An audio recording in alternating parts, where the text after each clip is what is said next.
வேலை தேடும் இளைஞர்களே, உங்களுக்கு என்ன வகையான வேலை வேண்டும் என்பதை முதல் தெளிவாக தெரிந்து கொள்ளுங்கள். தெளிவாக தெரிந்து உங்களுடைய தகுதிகள் என்ன, அந்த தகுதிக்கு என்ன மாதிரியான வேலை இன்று சந்தையில் கிடைக்கும் என்பதை தேடி தெரிந்து ஆராய்ந்து அதன் பின் வேலையை தேடுகிறீர்கள் என்றால் நிச்சயமாக வேலை கிடைக்கும். யாழ்ப்பாணம் அல்லது வடக்கு மாகாணம் என்று பார்க்க போனால் வேலைகள் கொட்டி கிடக்கின்றன. 25 மாவட்டங்களிலுமே இந்த வெளிநாட்டு காசின் பரம்பலின் காரணமாகவும் மக்களுடைய கடின உழைப்பு போன்ற பல்வேறு சேமிப்பு போன்ற பல்வேறு காரணங்களாலும் அதிகமான பணம் புரள்கிற மாவட்டமாக யாழ் மாவட்டம் இருக்கிறது.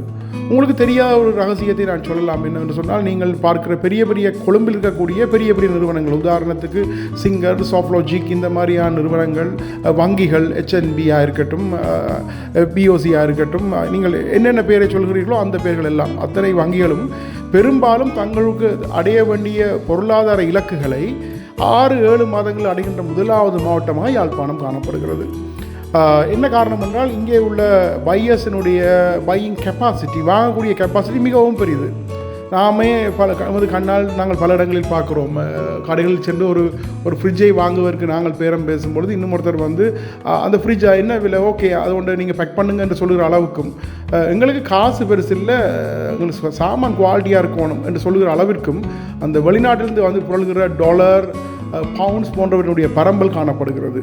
இப்படி பொருளாதாரம் அதிகமாக காணப்படுகின்ற மக்கள் மத்தியில் ஓரளவாவது பொருளாதாரம் எல்லாருக்கும் பகிர்ந்து வழங்கப்படுகிற மாதிரி காணப்படுகிற காரணமும் பல இளைஞர்கள் இன்றைக்கு வேலைக்கு போகாமல் இருக்கக்கூடிய காரணமாக இருக்கிறது. ஏனென்றால் அவர்கள் தங்களுடைய கற்பனையில் ஒரு இலக்கை நிர்ணயித்து வைத்திருக்கிறார்கள் என்பது எங்களுடைய கிட்டத்தட்ட சுமார் 25 வருட அனுபவத்தில் தெரிகிறது. நாங்கள் ஒரு வேலை வழங்குகின்ற நிறுவனம், நாங்கள் எங்களுக்கு சொந்தமாக ஹோட்டல், கல்வி நிறுவனங்கள், பல தொழில் பயிற்சி மையங்கள் பல இருக்கின்றன.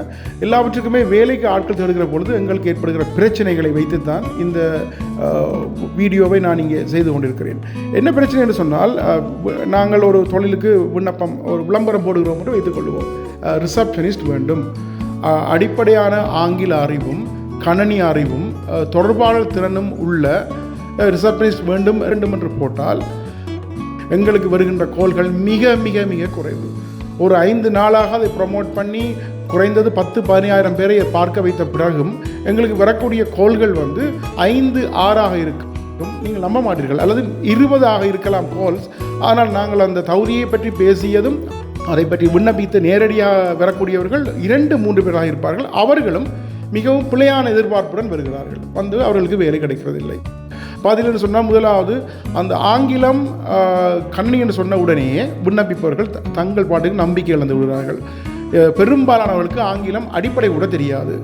அதை வைத்துக்கொண்டு அவர்கள் விண்ணப்பிப்பதில்லை. கம்ப்யூட்டர் என்று சொன்னால் எல்லாருமே ஓலெவல் முடிந்ததும் கிட்டத்தட்ட யாழ் மாவட்டத்தில் அது நகரப்பகுதியில் பிறந்த ஒவ்வொரு குழந்தையுமே ஒரு கம்ப்யூட்டர் கிளாஸுக்கு போயிருக்கிறார்கள். அதையும் அவர்கள் ஸ்கூலில் எப்படி பாடமாக்கி சைவ சமயத்தை படித்தார்களோ அதுபோல் சும்மா படித்து போனாலே ஒரு சர்டிஃபிகேட்டை வாங்கி வைத்திருக்கிறார்கள். இன்டர்வியூவில் நாங்கள் கம்ப்யூட்டரை கொடுத்து, ஓகே எக்ஸல் படித்தீர்களா, அப்படி என்றால் இதில் அட்வான்ஸ் ஃபில்டர் எப்படி செய்வீர்கள், செய்து காட்டுங்கள் என்று திருப்பி விடுவோம். அவர்களுக்கு தெரியாது. MS Word படித்தீர்களா, அப்படி என்றால் ஒரு CV அடிக்கும் பொழுது இந்த அலைன்மெண்ட் எப்படி செய்வீர்கள், செய்து காட்டுங்கள், தெரியாது. அப்போ ஒரு காரை ஓடி நீங்கள் லைசன்ஸ் எடுத்து விட்டு வந்திருந்தீர்கள் என்று சொன்னால், எனக்கு டிரைவராக வரப்போறீர்கள் என்று சொன்னால், நான் உங்களிடம் லைசன்ஸை பார்க்க மாட்டேன், முதலாவது காரை ஓடி காட்டும் தம்பி என்று சொல்லுவேன். லைசன்ஸ் இருக்கிறது, ஆனால் கார் ஓட தெரியாது என்றால் இதை எப்படி ஏற்றுக்கொள்ள முடியும்? ஆகவே தனியார் துறையில் பணியாற்றுகிற பொழுது நிச்சயமாக பிரயோக அறிவு முக்கியம். சான்றிதழுக்கு எவ்விதமான வேலையும் இந்த மாதிரியான தொழில்களில் இல்லை. இந்த நூற்றாண்டில் இப்பொழுது போய்கொண்டிருக்கிற இந்த காலத்தில் இந்த கம்ப்யூட்டர் சர்டிஃபிகேட் நீங்கள் கேட்பீர்கள் வளமையாக, இது கவர்மெண்ட் அப்ரூவ்ட் கோர்ஸா, இது VTA NVQ அப்ரூவ்ட் கோர்ஸா? அதெல்லாம் தேவையே இல்லை மக்களே. உங்களுக்கு செயல்முறை தெரியும் என்று சொன்னால், ஜாவா ப்ரோக்ராமிங் தலைகளாக செய்வீர்கள். 3 மாதத்தில் சொந்தமாக கற்றுக்கொண்டால் உங்களுக்கு மாதம் 2-3 லட்சத்துக்கு குறையாத சம்பளத்துடன் வேலை வாய்ப்பு எங்களிடமே இருக்கிறது. ஆனால் இதை பாடமாக்கி ஒரு சர்டிஃபிகேட் எடுத்து வைத்துக்கொண்டு எங்களுக்கு ஒன்றும் செய்ய தெரியாது, ஆனால் சர்டிஃபிகேட் இருக்கிறது, நான் BSc கம்ப்யூட்டர் சயின்ஸ் படித்திருக்கிறேன், ஆனால் அனுபவம் இல்லை என்று சொன்னால் தயவு செய்து உங்களுக்கு வேலை கிடைக்காது. அப்படி என்றால் எங்காவது அனுபவத்தை பெற வேண்டும். அடுத்த விஷயம், அனுபவத்தை நீங்கள் வேலை தந்தால் தானே பெறலாம் என்றால் என்னத்திற்காக பல மில்லியன்களை இன்வெஸ்ட் பண்ணி ஒரு நிறுவனம் தன்னுடைய பொருட்கள் சேவைகள் விற்கப்படுகின்ற செய்யப்படுகின்ற இடத்தில் அனுபவம் இல்லாத உங்களை கொண்டு வந்து வைத்து உங்களுக்கு பழக்கி சொல்லி தந்து நீங்கள் பழுதாக்கி உடைத்து உங்களோட மேல் மெனக்கிட வேண்டும். அப்படி என்றால் நீங்கள் எனக்கு சம்பளம் வேண்டாம், 3 to 6 மாதம் நான் உங்களுடன் வேலை செய்கிறேன், இன்டர்ன்ஷிப் என்று சொல்வார்கள். உலகம் முழுவதும் இது இருக்கிறது, கொழும்பில் இருக்கிறது என்று சொல்லிவிட்டு நீங்கள் செல்ல வேண்டும். ஆனால் பாவம் இந்த யாழ்ப்பாணத்தில் பெரும்பாலும் முதல் தலைமுறையில் அலுவலக வேலைகளை தேடி செல்பவர்கள், அவர்களுக்கு தான் தொடர்ந்து வேலை கிடைக்காமல் இருக்கிறது. அதாவது தந்தை தாய் ஒரு அலுவலக பணியாளராக இல்லாமல் மேசன், உடல் உழைப்பு செய்பவர்கள், ஓட்டோ ஓட்டுநர்கள், கூலி வேலை செய்பவர்கள், வேன் டிரைவர்கள், இப்படி இருப்பவர்களுடைய பிள்ளைகள் வேலைக்கு வருகிற பொழுது தங்களுடைய தந்தை தாய்க்கு வருகிற ஒரு நாளுக்கு எங்கள் அப்பா கூலி வேலைக்கு போனால் 3500 ரூபா கிடைக்கும் என்று பெருக்கி பார்த்து ஒரு மாதத்துக்கு 1 லட்சம் கிடைக்க வேண்டும் என்று அலுவலக வேலைக்கு வருகிற பொழுது எதிர்பார்க்கிறார்கள். அதனால் ஆக குறைந்து 60,000 70,000 என்றெல்லாம் எங்களுடன் பேரம் பேசுகிறார்கள். இந்த வித அனுபவம் இல்லாமல் அலுவலக வேலை உடல் உழைப்பு மிக மிக குறைந்த வேலை, மூளைக்குத்தான் வேலை, உடம்புக்கு நோகாது. உங்களுக்கு கூலி வேலைகளை விட உடல் உழைப்பு வேலைகளை விட பல்வேறுபட்ட பெனிஃபிட்ஸ் இருக்கிறது. அதை பற்றியெல்லாம் சொல்கிற இடம் இல்லை இந்த வீடியோ. உங்களுக்கு விளங்க வேண்டும் அலுவலக வேலை என்றால் இப்படி என்று. அப்போ அந்த வேலைக்கு செல்கிற பொழுது நீங்கள் உங்களுடைய அனுபவமும் உங்களுடைய புத்திசாலித்தனமும் உங்களுடைய தொடர்பாடல் திறனும் மிக மிக முக்கியம். ஆனால் சம்பளம் ஒரு கூலி வேலையோடு ஒப்பிடும்போது நிச்சயமாக குறைவாகத்தான் இருக்கும். ஆனால் நீண்ட காலத்தில் நீங்கள் ஒரு நிறுவனத்தில் வேலை செய்து 6 மாத அனுபவம், 1 வருட அனுபவம் எடுத்து விட்டு இன்னொரு நிறுவனத்துக்கு விண்ணப்பிக்கும் பொழுது இப்பொழுது உங்களுக்கு சம்பளம் கூட கிடைக்கும். இப்படி வளர்ந்து பல லட்சங்களில் சம்பளங்களை பெறக்கூடிய, இருந்த இடத்தில் செய்யக்கூடிய, போதிய அளவு லீவு நாட்கள் கிடைக்கக்கூடிய, பேங்க் லோன்ஸ் போன்றவற்றை இலகுவாக எடுக்கக்கூடிய துறையாகத்தான் இந்த தனியார் துறை கூட காணப்படுகிறது. அதுவும் அலுவலகம் சம்பந்தமான வேலைகள். இவற்றை சாதாரணமாக பலருக்கு தெரியும், தெரியாதவர்கள் தான் தொடர்ந்து எங்களை போன்ற நிறுவனம் விண்ணப்பிப்பதன் காரணமாக இதை சொல்ல வேண்டியிருக்கிறது. ஆகவே உங்கள் யாருக்காவது தைரியம் இருக்கிறதா அல்லது விருப்பம், நான் ஒரு பட்டத்தை மட்டும் கையில் வைத்திருக்கிறேன், உங்கள் நிறுவனத்தில் வந்து 3 மாதம் வேலை செய்து பழகுகிறேன், என்னை நான் நிரூபிக்கிறேன், அதன் பின் என்னோட சம்பளம் தந்து எனக்கு வேலையை தாருங்கள் என்று இப்படி சொல்பவர்கள் அனுபவத்தை வைத்துக்கொண்டு சொல்ல போனால் கடந்த ஒரு 15 வருடங்களாக நான் ஒருத்தரை கூட இங்கு காணவில்லை. ஆனால் கொழும்பில் இந்த நிலை முற்றிலும் வேறுபாடானது. கொழும்பில் மிக குறைந்த சம்பளத்துடன், அதாவது வெறும் போக்குவரத்து படி டிராவலிங் அலவன்ஸுடன் மட்டுமே பட்டதாரிகள் வந்து பல இடங்களில் வேலை செய்கிறார்கள். எமது நிறுவனங்கள் உட்பட 3-4 மாதம் அவர்கள் அனுபவத்திற்காக வேலை செய்து அந்த அனுபவத்தை பெற்ற பின்னர் அதை பயன்படுத்தி நல்ல தொழிலை அவர்கள் பெற முடிகிறது, அல்லது எமது நிறுவனங்களிலேயே அவர்கள் நிரந்தரமான வேலையை பெற்றுக்கொள்ள முடிகிறது. எனக்கு என்னுடைய இந்த திறமையில் நம்பிக்கை இருக்கிறது. நான் உங்களிடம் பணிபுரிகிறேன், நீங்கள் பார்த்துவிட்டு பிடித்திருந்தால் என்னை சேர்த்துக் கொள்ளுங்கள். இப்படி சொல்வதற்கு யாருக்குமே தைரியம் இல்லை. ஏனென்றால் அவர்களிடம் போதிய திறமைகள் இல்லை, உலக அறிவு இல்லை, ஆங்கிலம் இல்லை, கம்ப்யூட்டர் அறிவு பிரயோகமாக இல்லை. கம்ப்யூட்டர் என்று சொன்னால் எல்லோரும் ப்ரோக்ராமிங் தெரிந்து விரத்த வேலை. என்ன வேலைக்கு விண்ணப்பிக்கிறீர்களோ அந்த வேலை சார்ந்த கம்ப்யூட்டர் அறிவு இருக்க வேண்டும். உங்களுக்கு எல்லாம் சொல்லித்தந்து படிப்பித்து உங்களுக்கு வேலை தர மாட்டார்கள் என்பதை தெரிந்து கொள்ள வேண்டும். அப்படி படிப்பித்து வேலை தர வேண்டும் என்றால் ட்ரெயினியாக சம்பளம் இல்லாமல் அல்லது மிக குறைந்த ஊதியத்துடன் ட்ரெயினியாக சென்று பழகுவது நீங்கள் தயாராக இருக்க வேண்டும். இங்கே எனக்கு தெரிந்த வகையில் யாழ்ப்பாணத்தில் பல்லாயிரக்கணக்கான வேலை வாய்ப்புகள், பெரிய பெரிய ஹோட்டல்ஸ், பெரிய பெரிய நிறுவனங்கள், சொஃபியா கம்பெனிஸ் எல்லா இடத்திலும் கொட்டி கிடக்கிறது. பலர் குறைபாட்டு சொல்வது போல், அதாவது வேலை செய்யாதவனுக்கு பிள்ளைச்சாட் என்றுவார்கள். அதே போல் சும்மா சொல்லுவார்கள் பிரைவேட்டில் வேலை நிரந்தரம் இல்லை. அப்படி இல்லை, திறமையானவர்களுக்கு எப்பொழுதுமே நிரந்தரம். நீங்கள் நன்றாக வேலை செய்து வருமானத்தை கொண்டு வரக்கூடிய ஒரு ஊழியராக இருக்கிற பொழுது உங்கள் முதலாளி உங்களை ஏன் இழக்க வேண்டும், ஏன் உங்களை கலைக்க வேண்டும்? எனக்கு தெரிந்து யாழ்ப்பாணத்தில் 15-20 வருடங்களுக்கு மேல் ஒரே நிறுவனத்தில் பல்வேறுபட்ட தனியார் துறைகள் வேலை செய்து வருகிறவர்களை தொடர்ந்து காணக்கூடியதாக இருக்கிறது. உங்களுடைய அறிவிற்காக நான் சொல்ல வேண்டிய விஷயம், ஹட்டன் நேஷனல் பேங்க் உட்பட்டு பல நிறுவனங்களும் தனியார் நிறுவனங்கள் தான். உங்களுக்கு தெரிந்த சொஃப்லோஜிக், சிங்கர் போன்ற பல நிறுவனங்களும் தனியார் நிறுவனங்கள் தான். இதேவான Valampuri hotel, Jetwing hotel, north gate hotels, இப்படி பல்வகையான ஹோட்டல்ஸ் இருக்கின்றன. இங்கே உயர் பணிகளில் பலர் பல ஆண்டுகளாக பணிபுரிவதை காணக்கூடியதாக இருக்கும். ஆகவே உங்களுக்கு திறமை இல்லாவிட்டால் அல்லது ஐஸ் அடிக்கிற ஐடியா இருந்தால் அரச துறைகளில் உங்களை வைத்திருப்பது போல் தனியாரில் வைத்திருக்க மாட்டார்கள். அந்த ஒரு குறைபாடு தான் தனியார் துறை அரசு துறைக்குள்ள பிரதானமான வேறுபாடு.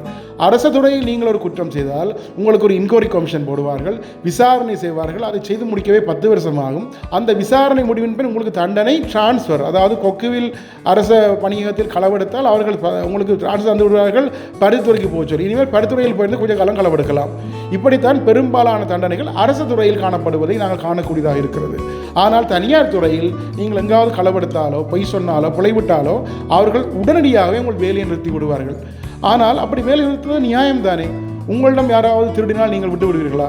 நீங்கள் கொடுக்குற சம்பளத்துக்கு ஒருத்தர் வேலை செய்யாவிட்டால் அதை ஏற்றுக்கொள்வீர்களா? ஆகவே நீங்கள் எப்படி ஒரு நல்ல விஷயத்தை எதிர்பார்க்கிறீர்களோ அதே போல்தான் உங்களிடம் வேலை வாங்குவவர்களும் எதிர்பார்ப்பார்கள். ஆகவே பயப்படாமல் தொடர்ந்து வருகிற விளம்பரங்களை பார்த்து பயப்படாமல் விண்ணப்பியுங்கள். நேர்முக தேர்வுக்கு செல்லுங்கள். உங்கள் தகுதி அனுபவம் போதியதாக இல்லை அந்த தொழிலுக்கு என்று தெரிந்து கொண்டால் எனக்கு என்ன சம்பளம் என்றாலும் கொடுங்கள், நான் 3 மாதம் உங்களிடம் ஒரு ட்ரெயினியாக பணியாற்றுகிறேன், அதன் பின் பிடித்திருந்தால் சேர்த்துக்கொள்ளுங்கள் சொல்லுங்கள். உங்களில் நம்பிக்கை இருந்தால், உங்களுடைய வேலை அவர்களை கவரும் என்று தெரிந்திருந்தால், இல்லாவிட்டால் சேர்ந்தவுடன் சம்பளம் பண்ணும் என்றால் நிச்சயமாக ஞாபகம் வைத்துக் கொள்ளுங்கள். அது லண்டனாக இருக்கலாம், அமெரிக்காவாக இருக்கலாம், யாழ்ப்பாணமாக இருக்கலாம், கூலி வேலை. உங்களுடைய உடல் உழைப்பை வழங்குகிறீர்கள். நீங்கள் கூலியாக சென்று புல்லு வெட்டுவதற்கே உங்களுக்கு 3500 ரூபாய்க்கு மேல் ஒரு நாளைக்கு கிடைக்கும். ஏனென்றால் நீங்கள் அந்த வேலையை சரியாக செய்ய போகிறீர்கள். நீங்கள் உங்கள் உடல் உழைப்பை காலையிலிருந்து மாலை வரை தொடர்ந்து வழங்க போகிறீர்கள். அதுக்குரிய அனுபவம் உங்களுக்கு சிறிய அளவு அனுபவம் போதும். ஆகவே நிச்சயமாக உங்களை ஹயர் பண்ணுபவர்களால் குனிந்து வளைந்து வேலை செய்ய முடியாத காரணத்தால் தான் உங்களை ஹயர் பண்ணுகிறார்கள். உங்களுக்கு நிச்சயமாக சம்பளம் கிடைக்கும். ஒரு மேசனுக்கு எடுபடியாக சென்றீர்கள் சொன்னால் வெயிலில் நிற்க வேண்டும், மழையில் காய வேண்டியிருக்கலாம், மணித்தியால கணக்கில் நீங்கள் அந்த வேலையை உடலை வளைத்து செய்ய வேண்டியிருக்கலாம். அதுக்கு உங்களுக்கு நேரடியாக சம்பளம் கிடைக்கும். ஆனால் அலுவலக பணிகள் அப்படி அல்லவே. உங்களுடைய சிந்தனை, உங்களுடைய புத்திசாலித்தனம், உங்களுடைய தொடர்பாடல், உங்களுடைய ஆங்கில அறிவு, உங்களுடைய கணனி அறிவு, பல்வேறுபட்ட காரணிகள் சேர்ந்திருக்கின்றன. ஆனால் இவையெல்லாம் உண்மையிலே பெரிய பெரிய விஷயம் அல்ல. ஒரு சாதாரண அலுவலகத்தில் ஒரு கிளார்க், ஒரு ரிசப்ஷனிஸ்ட், ஒரு ஆஃபீஸ் அசிஸ்டண்டாக வேலை செய்வது மிகவும் இலகுவான வேலை.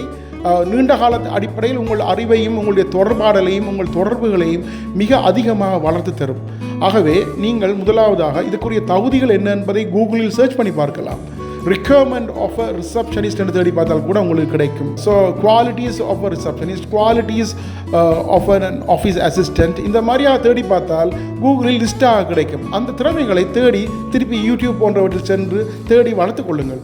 சான்றிதழ் பற்றி கவலைப்பட வேண்டாம். உங்களுடைய BSc, MSc, BBA, BCom, BA, dance degree, சங்கீத டிகிரி இதெல்லாம் எந்த பயனும் இல்லை. இப்படியான துறைகளுக்கு உங்களுடைய பொது அறிவு, நான் ஏற்கனவே சொன்னது போன்ற உங்களுடைய பர்சனாலிட்டி போன்றவற்றை தான் பார்ப்பார்கள்.